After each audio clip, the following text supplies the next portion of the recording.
बड़ी खबर के साथ बलूच लिबरेशन आर्मी यानी BLA ने पाकिस्तान में गदर मचा दिया है। पाकिस्तानी फौज की हालत खराब कर दी है।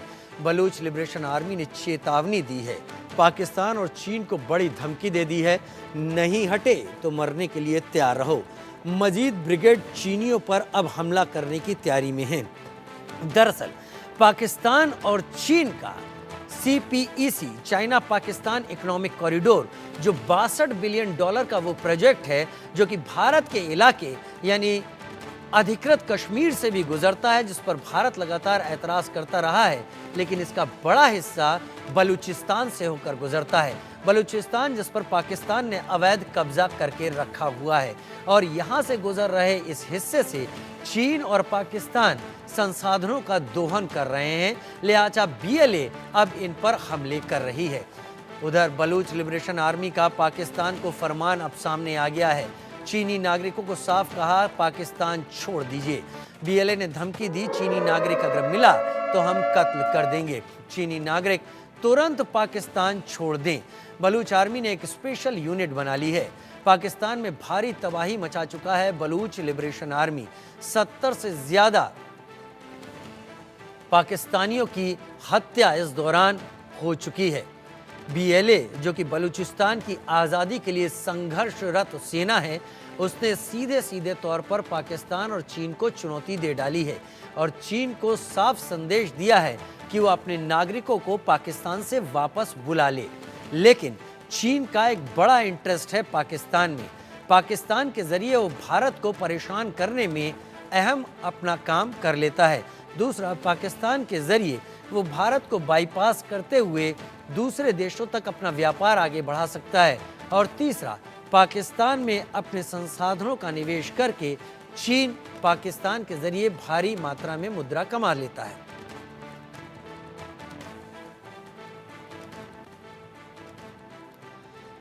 तो क्या पाकिस्तान में ड्रैगन पर बारूद बरसने की तैयारी है? BLA ने चीन और पाकिस्तान को धमकी दे दी है। चीनी नागरिकों के लिए बलूच लिबरेशन आर्मी ने एक नई ब्रिगेड बना दी है। CPEC प्रोजेक्ट को ये मजीद ब्रिगेड दहलाने की तैयारी में है। काशगर चीन से लेकर ग्वादर पाकिस्तान तक बनने वाला CPEC China Pakistan economic corridor, इसको दहलाने के लिए BLA ने मजीद ब्रिगेड बनाई है।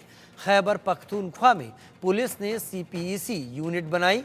बलोच आर्मी से CPEC की पुलिस यूनिट अब बुरी तरीके से पिट रही है। संवेदनशील साइटों पर कमांडो को तैनात करना पड़ा है। चीनी नागरिकों की सुरक्षा के लिए एक नई यूनिट बनाई है। पाकिस्तानी सेना इस CPEC यूनिट को 6 महीने की ट्रेनिंग दे रही है, जिससे वो बलोच लिबरेशन आर्मी से मुकाबला कर सके।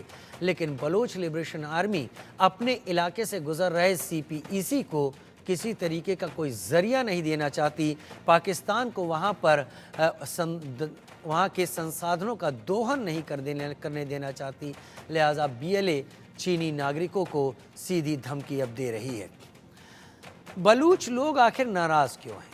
BLA आखिर ऐसे कदम क्यों उठा रही है, ये भी समझिए। कोई भी चीज़ यूं ही नहीं हो जाती।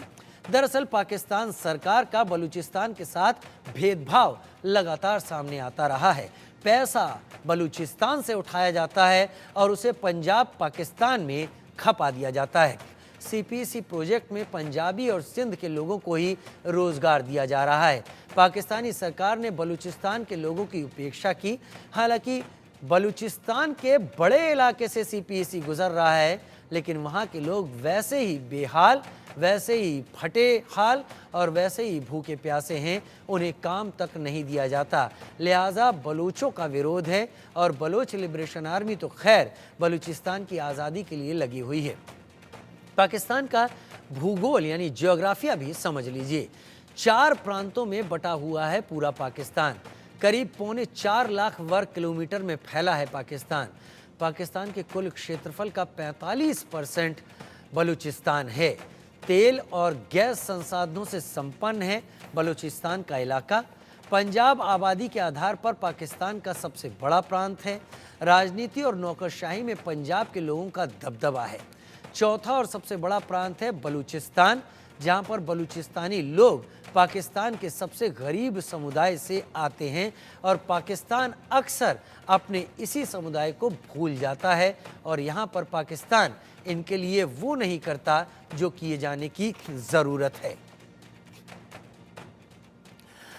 अहमर मुस्तकान सीनियर जर्नलिस्ट के तौर पर मेरे साथ जुड़ रहे हैं और सुमित पीर पॉलिटिकल एक्सपर्ट के तौर पर मेरे साथ जुड़ रहे हैं। पहले सुमित पीर मैं आपका रुख कर लेता हूं, आखिर अचानक ऐसा क्या हुआ?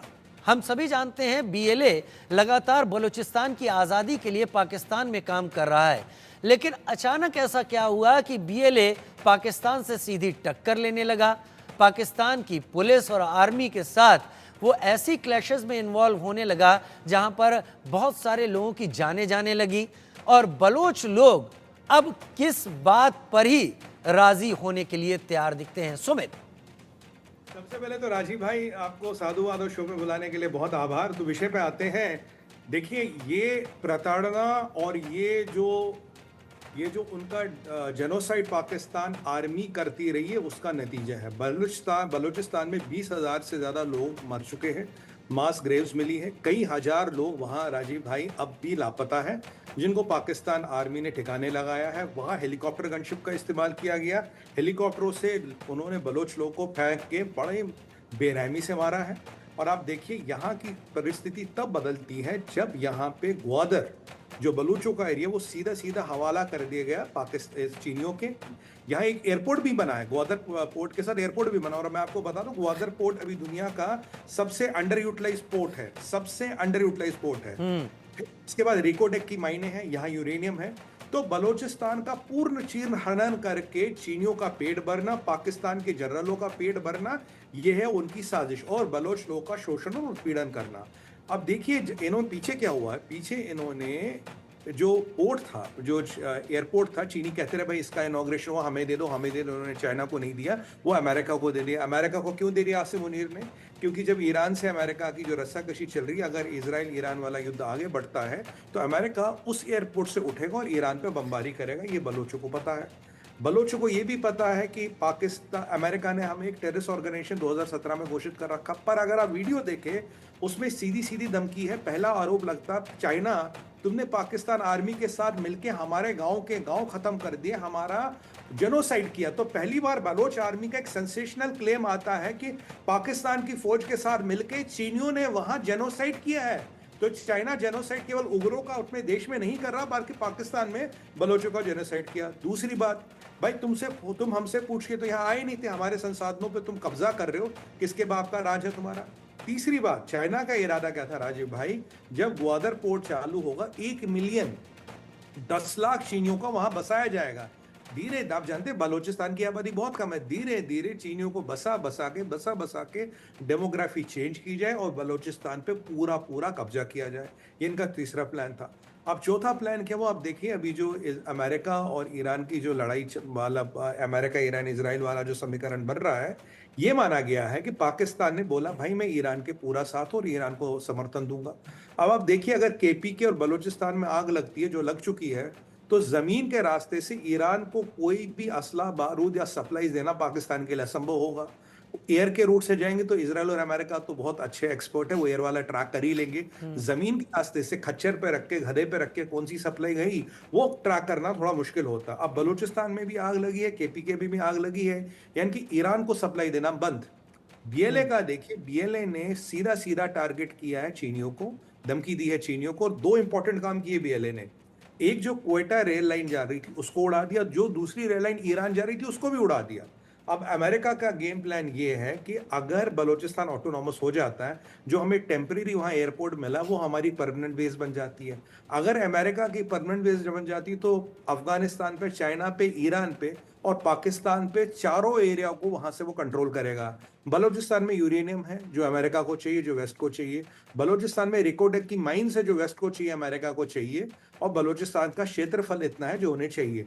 वापसी में आपका टेररिस्ट का टैग हम हटा देंगे, आपके हम इन्वेस्टमेंट ला देंगे, क्योंकि इन्वेस्टमेंट के 3 विकल्प हैं, भारत, चाइना और अमेरिका। भारत इंटरवीन करेगा नहीं, चाइना कर नहीं सकता, उनका शोषण कर रहा पाकिस्तानी आर्मी के साथ, बचा था।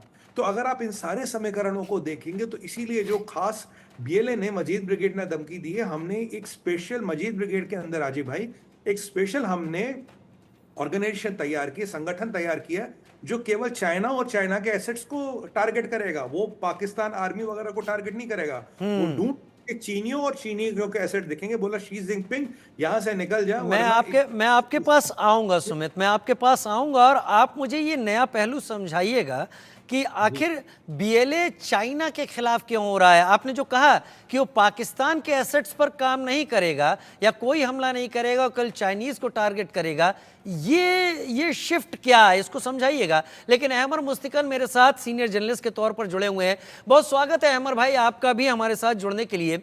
बलूचिस्तान की तस्वीर को ज़रा समझाइए, हम सबको समझाइए। वो लोग जो इस वक्त देख रहे हैं, वो हालात जो इस वक्त बलूचिस्तान में हैं, वो टसल जो इस वक्त चल रही है, इंटरनेशनल प्लेयर्स पाकिस्तान, ईरान, ये सब मिलकर यहाँ पर स्थितियों को, या पाकिस्तान ने यहाँ का जो डेवलपमेंट है वो इतना अंडररेट करके रखा कि यहाँ के लोग अब उस हालात में आ गए हैं कि वो अपनी ज़मीन पर अपना हक और अपना डेवलपमेंट खुद करना चाहते हैं। है क्या ये लार्जर पिक्चर समझा दीजिए। देखिए राजीव शर्मा जी, नमस्कार। आपका बहुत बहुत बहुत स्वागत है आपका, बहुत शुक्रिया आप आए। आप बहुत शुक्रिया कि आपने मुझे ये मौका दिया। हम हिंदुस्तान में जो पत्रकार हैं और जो दानिश्वर हैं, हम उनके इंतहाई शुक्रगुजार हैं कि उन्होंने हमेशा ही बलोचों की जो दबी हुई आवाज़ है उसको कुछ उन्होंने समझने की कोशिश की है। हम उम्मीद में हैं कि आपकी जो हुकूमतें हैं वो भी कुछ ज़्यादा हमारे लिए कुछ आवाज़ उठाए। अब आप देखें, कश्मीर में अगर एक थोड़ी सी भी बात होती है तो पाकिस्तान चिल्लाने लगता है, लेकिन अब बलूचिस्तान में इतना कुछ मामला हो रहा है। लेकिन मुझे अफसोस है कि भारत के इंतज़ामिया हुकूमत की तरफ से कोई इस किस्म की हमें सपोर्ट नहीं मिली है। और मैं आपको थोड़ी सी बात समझाता हूँ। देखिए, बलोच जो है, ये पाकिस्तान की जो कयाम हुआ है वो हिंदू नफरत के बुनियाद पे, और हम इस नफरत के कभी हिस्सा भी नहीं थे और हमें इस नफरत का हिस्सा बनने का कभी शौक भी नहीं था। तो हम ना, जब ये अंग्रेज़ों ने ये पाकिस्तान का जो ड्रामा बना शुरू किया, तो फिर जब ये जाहिर हो गया कि ये अलग होने वाले हैं, ये इसको बंटवारा होगा हिंदुस्तान का, ठीक, तो हमारे जो उस टाइम के लीडर थे वो मेरे ख़ानदान के इंतहाई करीबी इंसान थे। उनको वो बाद में बलूचिस्तान के गवर्नर भी बने, उनका नाम गौस बख्श बिजिंजो था। तो वो गए आपके लीडरों से मिलने, और उस वक्त आप हमारे मौलाना अबुल कलाम आज़ाद से मिले, वो कांग्रेस के सदर थे। सही कह रहे हैं। तो मैंने पूछा बिजिंजो साहब से हुआ क्या, कि बाद के सालों में फिर बिजिंजो साहब जो है ना, आज़ादी से नरम होकर वो प्रोविंशियल ऑटोनॉमी पे आ गए थे। तो मेरा सवाल ये था कि भाई आप तो आज़ादी के चैंपियन थे, आप प्रोविंशियल ऑटोनॉमी पे क्यों आए? तो बिजिंजो साहब ने मुझे जवाब दिया यही कि हम गए इंडिया और हम अपने अबुल कलाम आज़ाद से मुलाकात की, लेकिन अबुल कलाम आज़ाद ने कहा कि अगर आप लोग अब ये इस मसले को ज़्यादा उठाएंगे तो अंग्रेज़ को मौका मिल जाएगा और वो हमारी आज़ादी को पोस्टपोन कर देंगे। समझ रहे हैं? तो इस वजह से पूरे हिंदुस्तान की आज़ादी आपके इस सवाल के वजह से हम डिले नहीं कर सकते हैं, तो आप किसी ना किसी तरीके से पाकिस्तान से कॉम्प्रोमाइज़ कर लें। और वो जब बिजिंजो ने ये देखा कि भाई हमें इंडिया से इस किस्म की सपोर्ट नहीं मिलेगी, तब वो जाके उन्होंने अपना लाइन तब्दील किया और फिर वो प्रोविंशियल ऑटोनॉमी पे आ गए। समझ रहे हैं? और देखें, हमारे जो कराची में घर था वहाँ पर ये सिर्फ बलूचिस्तान में नहीं है, बलोच जो है उनकी एक बड़ी तादाद सिंध में भी है, पंजाब में भी है। पंजाब जो सदर पंजाब है, ये पूरा का पूरा बलूच इलाका है। और इसी तरह सिंध में जो है, जो इंडस रिवर का जो वेस्ट बैंक है उस पे बलोच बहुत हैं, और कराची में भी बलोच। देखें, ये बलोच जो सिंध में है वो हम अपने आप को सिंधी भी कहते हैं और हम बलोच भी हैं। बहरहाल जो सिंध के जो बलोचों की जो लोगों की जो 47 से पहले इजलास हुआ था, वो हमारे कराची के घर में हुआ था, हमारे घर में, मेरे दादा और नाना के घर में। और वहाँ पर जितने भी लोग थे बलोच सिंध के, उन्होंने भी ये कहा कि हमें पाकिस्तान नहीं चाहिए, हम बलूचिस्तान आजाद चाहिए। समझ रहे हैं, क्योंकि बंटवारा तो हो रहा है। मेरे तो ख्याल देखिए, से हम मेरे तो ख्याल से अहमर भाई, ये जो आप बात जी। यहाँ पर रख रहे हैं कि प्रोविंशियल टेरिटरी या हमें ये नहीं चाहिए, हमें आज़ादी चाहिए, आप जैसा कह रहे हैं और जो हम यहाँ से देख पा रहे हैं, तस्वीर और सूरत हाल कुछ उसी तरफ आगे बढ़ती हुई दिख रही है। बलोच जो लिबरेशन को लेकर, बलोचों का जो आंदोलन है, बलोचों की जो जद्दोजहद है, वो अब इंटरनेशनल फोरम पर सामने दिखने लगी है, वजूद समझ में आने लगा है। मैं आपका रुख करूंगा एक और सवाल के साथ, लेकिन यहाँ पर अपने दर्शकों को, अपने देखने वालों को बता दूं कि बलोच लिबरेशन आर्मी जो अब लगातार एक्टिव हो गई है अपनी ज़मीन को छुड़ाने के लिए, अपने लोगों को बचाने के लिए, उसकी मजीद ब्रिगेड के ऑपरेशन के बारे में, ये हैरोफ का आत्मघाती दस्ता, गौस बख्श समलानी, महल बलोच, रिजवान बलोच हैं, इसमें मोहम्मद बलोच हैं, फजल गुल जहरी हैं, तैयब बलोच हैं, जुनौद जहरी बलोच हैं, मोहम्मद आसिफ नेचारी, मोहम्मद बख्श समलानी। ये वो नाम हैं जो इस ख़ास दस्ते के साथ मौजूद हैं। लेकिन बीएलए के खिलाफ अब पाकिस्तान क्या कर रहा है वो भी आपको समझा देते हैं। बीएलए के खिलाफ 20 अरब रुपए या 20 अरब डॉलर की मंजूरी दी गई है। पाकिस्तानी रुपया 1,67,000 करोड़ होता है इस रकम का। बजट को कैबिनेट ने मंजूरी दे दी। सरकार से यहाँ की आवाम खफा है क्योंकि इसका इस्तेमाल बलोचों को कुचलने के लिए, बलोचों को दोयम दर्जे का बनाए रखने के लिए और इसी चीज़ को आगे बढ़ाने के लिए है। दरअसल पाकिस्तान की पूरी कोशिश है बलोचों की ज़मीन से हर वो चीज़ निकालना, हर उस चीज़ का इस्तेमाल करना जिससे लेकर वो वर्ल्ड लेवल पर अपनी जो पाकिस्तान की आदत है कुछ इसमें खेल करने के लिए, पैसा कमाने के लिए जगह निकाल सके, लेकिन बलोचों को वैसा ही बनाए रख सके। सुमित पीर, आपका रुख करता हूँ। सुमित पीर, जब आपको मैंने रोका था तब आप मुझे समझा रहे थे इस पूरी हालात को, जहाँ पर अब बीएलए ने यह तय किया है कि वो पाकिस्तान को तो अभी नहीं, लेकिन वो चीन को नहीं बख्शने जा रहा है। चीन को ना बख्शने के पीछे बलोचों की मजबूरी क्या है? देखिए, ये आपको समझना पड़ेगा राजीव भाई, जो पीछे कुछ डेवलपमेंट्स हुई है पाकिस्तान में। पहली बात, जो सीपेक है पाकिस्तान में, अगर कहीं से पैसा आ सकता, अगर पाकिस्तान के वेंटिलेटर में जो आखिरी पाइप में थोड़ी हवा चल रही है वो है सीपेक। चाइना गए थे पाकिस्तान के विदेश फाइनेंस मिनिस्टर और बिजली मंत्री, कहते जो हमें आपका पैसा देना है, पावर ड्यूज वगैरह देने, इसे आप थोड़ा रोल ओवर कर लो 8 साल के लिए। उन्होंने मना कर दिया, कहता बेटा पैसे ले आओ। अब क्या हुआ इन्होंने, देखिए पाकिस्तान की हिस्ट्री है, जब पाकिस्तान को किसी का पैसा नहीं देना होता, कहते जी वहाँ अराजकता फैल गई है, वहाँ इतना टेररिज्म है, हमारे अपने लोग मर रहे हैं, हम आपके लोगों को कहाँ से प्रोटेक्ट करेंगे। पीछे जो चीनी इंजीनियर मरे थे तो एक बहुत पैसा लिया था, 10 या 13 मिलियन डॉलर का कंपनसेशन लिया था चाइना ने पर इंजीनियर। अब चाइना कह रहा जी वहां तो हमारी आर्मी नहीं जा सकती, हम लोग नहीं जा सकते, हम आपको पैसा कहाँ से दें, हमारे पास तो जनाब पैसा देने को ही नहीं है। अब बलोच ये समझ गए, और ये बीएलए के लोग जो है ये अनपढ़ जिहादी किस्म के लोग नहीं, पढ़े लिखे लोग हैं। जिस महल बलोच की आप बात कर रहे थे वो लेडी थी जिसने ये जो है बाली कैंप कैंटोनमेंट में जिसने आर्मर्ड व्हीकल ले गई और उसको डेटोनेट किया। ये लॉ स्टूडेंट थी, ये एलएलबी कर रही थी बच्ची, 20-21 साल की बच्ची है। ये मिडिल क्लास परिवारों से आते, पढ़े लिखे लोग हैं, ये कोई जिहादी मानसिकता रखने वाले लोग नहीं है। तो ये एक लेजिटिमेट स्ट्राइक है। आपने क्या बलूचिस्तान इस हालत में आ गया है सुमित की अब इसके अलावा कोई चारा ही नहीं बचा और ये बलोच लोग समझ गए? बिल्कुल आगे आप देखिए। अब इसमें मैं आपको एक पीछे ले चलता हूँ। महरांग बलोच एक बहुत फेमस एक्टिविस्ट है वहां की, ये गई इस्लामाबाद धरना देना, पीसफुल प्रोटेस्ट। इस्लामाबाद में क्या बोलती है पाकिस्तान आर्मी और आसिम मुनीर के सिपाही, कहते हैं कि अगर तुम यहां से नहीं गई हम तुम्हारे यहाँ बलात्कार करवा देंगे अपनी फौज से। इन महिलाओं को बलात्कार की धमकी दे दे के उन्होंने इस्लामाबाद से भगाया। उनका बहुत अपमान हुआ, जब वो बलूचिस्तान आई तो रोए। फिर उन्होंने कहा जी हम ग्वादर आप पाकिस्तान की आर्मी के लिए ब्लॉक कर देंगे। इन्होंने क्या कर दिया, अपनी आर्मी की यूनिट्स लगा दी, बोला कोई ग्वादर नहीं जाएगा। अब की बार महरांग बलोच ने क्या कॉल दी थी, बोला कि जो जहां है वहां प्रोटेस्ट करो।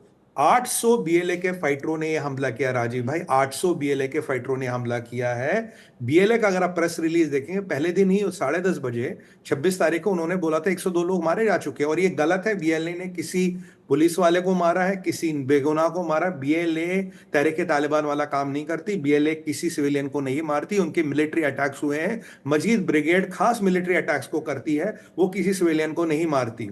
और एक बात सुनिए, 26 तारीख का आप दिन याद कीजिए, 26 तारीख को क्या था? उस दिन पाकिस्तान की निकम्मी फौज ने अकबर बुगटी को मारा था धोखे से, उसके परिवार का कत्ल किया था। और जब अकबर बुगटी की लाश थी, क्या बोला था? बोला अकबर बुगटी की लाश और ये रही आजाद बलूचिस्तान की लाश, दोनों का जनाजा पढ़ के इनको दफन कर देना। बीएलए ने वही तारीख चुनी, और पाकिस्तान के अब तक 200 से 250 सिपाही मर चुके हैं। जो सूत्र कह रहे हैं 120 170 की बात तो पाकिस्तान मीडिया मानता है।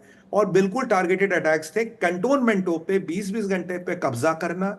अगर आप केपीके में देखेंगे, जो वहां बानी कैंट है, उस पे भी लगभग उसके बाहर तो पाकिस्तान फौज जा नहीं पा रही, हेलीकॉप्टर से तो पानी भेज रहे हैं सही वहां कह पे। रहे हैं हम। ये जो पूरा घटनाक्रम हुआ, इसका मतलब है निर्णायक युद्ध। यानी अब फाइनल कॉल की जगह आ गई है, जहां तक बीएलए जो एफर्ट कर रहा है। हालांकि अहमद मुस्तकिन जो कि सीनियर जर्नलिस्ट हैं, फ्री बलोच मूवमेंट को आगे बढ़ा रहे हैं, उनका कहना है कि अब भी भारत उस तरीके से खुलकर सामने नहीं आया है। लेकिन अहमद मुस्तकिन, क्या आपको लग रहा है या आप अंदेशा जता रहे हैं कि अब पाकिस्तानी आर्मी बलोचों के खिलाफ और ज्यादा वॉर क्राइम्स करने के लिए तैयार हो रही है, और ज्यादा घिनौने एक्शन लेने के लिए तैयार हो रही है? भाई देखिए, आप बार बार पाकिस्तान का नाम लेते हैं। ये पाकिस्तान तो नहीं है, ये पंजाबिस्तान है, ये ग्रेटर पंजाब है। ये पाकिस्तान, ये जो है इस वक्त बिल्कुल ही हालत इस मुल्क की तबाह है। ये जो पोटोहार के कुछ जनरल हैं पंजाब में, जो 2 डिस्ट्रिक्ट से ये जो जनरल निकलते हैं, जो समझते हैं, जो अंग्रेज, आपको मालूम है पाकिस्तान के जो पहले जो कमांडर इन चीफ थे, वो दोनों अंग्रेज थे। ये 51 तक 3.5 साल पाकिस्तान बनने के बाद तक गोरे जो है, ये इनके 2 जो जनरल पहले थे कमांडर इन चीफ, वो गोरे थे। पाकिस्तान का फौज जो है वो रेंटेड आर्मी है। ये अमेरिका के डॉलरों पे चल रहा है। ये अब आप देखें, ये दिसंबर में यहाँ आए थे आसिम मुनीर और नदीम अंजुम, और यहाँ इन्होंने मुलाकात की थी ब्लिंकन से, सेक्रेटरी से और दूसरे लोगों से, और इनके ये डॉलरों पे चल रहे हैं, समझ रहे हैं। अब पाकिस्तान हालत इंतहाई खराब है। इनके अपने जो जीएचक्यू में लड़ाई पड़ चुकी है बलोचों के साथ। देखिए, उन्होंने आज तक कोई अच्छाई नहीं की, उन्होंने सिर्फ और सिर्फ जोन ज्यादती की हमारे साथ। मैं जो आपसे बात कर रहा था, ये जो पाकिस्तान की जो जीएचक्यू है और आईएसआई, आप पारा में ये जो जनरल बैठे हुए हैं, इन्होंने इस पूरे मुल्क का मुंह काला कर दिया है। इन्होंने जो है कश्मीर में जाके ये कभी लड़ते हैं, अफगानिस्तान, आप देखें फ्रैंकफर्ट में जो है अफगानों ने इनके कॉन्सुलेट पे हमला किया। अफगान जिसका मतलब है पश्तून, वो इनसे नाराज है। सिंधियों के जो वजीर आजम थे 2 इंतहाई काबिल, जुल्फिकार अली भुट्टो, उसको इन्होंने फांसी पे चढ़ाया। उनकी बेटी को जो है जहां पे उसको फांसी पे चढ़ाया था, उसके करीब ही उनको उन्होंने टेररिज्म करके मार दिया, बेनजीर भुट्टो को। समझ रहे हैं आप? ये तो बिल्कुल सोलेट हुए हैं ये जो जनरल हैं पाकिस्तान के। मैं आपसे अर्ज करूं, देखें, बीएलए ने कुछ इकदाम इंतहाई अच्छे किए, उसको हम कुछ बुरा नहीं कहेंगे, लेकिन कहीं कहीं बीएलए ने जाके कुछ मासूमों को हाथ लगाया है, हम उसको नहीं मानते हैं। समझ रहे हैं आप? चाहे वो कश्मीर हो, चाहे बलूच हो, हमारे लिए हर इंसान बराबर है भाई। हम जिस तरीके से जो पाकिस्तानी कश्मीर में दहशतगर्दी करते हैं, हम उसके मुजम्मत करते हैं। आपको लग रहा है बलूचिस्तान आजाद होने की राह पर कदम बढ़ा चुका है? देखिए, बलूचिस्तान तो आजादी पहले दिन से चाह रहा था ना भाई। ये तो आज की कहानी नहीं है ना, ये तो पहले दिन से था। हमारी तो प्लान ही नहीं थी पाकिस्तान में आने की, उन्होंने जबरदस्ती हमें मिलाया। और अब आप देख रहे सीपैक के लिए जो ये चाइना के साथ ये अपना धंधा करना चाह रहे हैं, ये पंजाबी लोग, ये जो है सारे जो मीटिंग जो है इस्लामाबाद और लाहौर में करते हैं। समझ रहे हैं? बलोचों को उन्होंने बिल्कुल ही साइड लाइन किया हुआ है। आप क्या समझ रहे हैं भाई? आपकी फौज जो है चाइना के साथ मिलकर लड्डू खाएंगे और आप हमारे जमीन पे घुस के आ जाएंगे। ठीक है। ये तो हो। मैं आप देख लें। लास्ट कमेंट ले लेता हूं, माफी के साथ। लास्ट कमेंट सुमित पीर। सुमित, रावलपिंडी इसमें कितना बड़ा रोल निभाएगा अगर बलूच लिबरेशन आर्मी अपने डेडलीस्ट अटैक पर सामने आती है इनके खिलाफ? तो देखिए, डेडलीस्ट अटैक पाकिस्तान के इतिहास में हो गया है। कभी ऐसा नहीं हुआ कि 200 से 250 लोग एक दिन में निपटा दिए गए हैं और कंटोनमेंटों पर हमला हो। मैं आपको राजीव भाई बताता हूँ, केपीके में जाइए, खैबर को छोड़िए, आप चमन को छोड़िए और बड़े बड़े कैंटोनमेंट्स को छोड़िए, बाकी छोटे बड़ा सारा इलाका टीटीपी कंट्रोल में। अब तो अफगानी तालिबान भी वहां के एक्शन कर लेता है। उन्होंने अपने गवर्नर नियुक्त किए साहब, जी। टैक्स वसूल कर रहे हैं वो।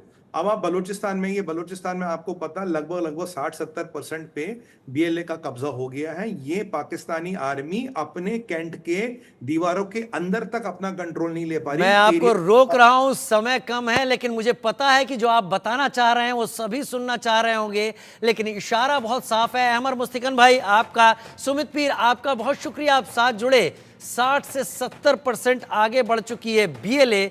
वक्त बदल